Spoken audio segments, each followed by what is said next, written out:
Првобитно најавена за април, Volkswagen ја одложи премиерата на кросоверскиот ID4 за јуни, без објаснување зошто е направено тоа.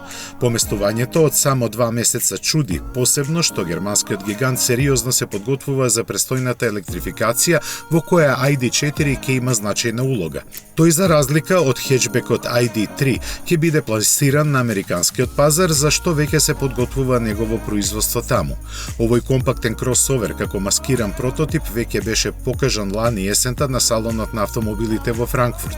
Како концепт, претходно го видоа и кинезите, каде исто така ќе се произведува.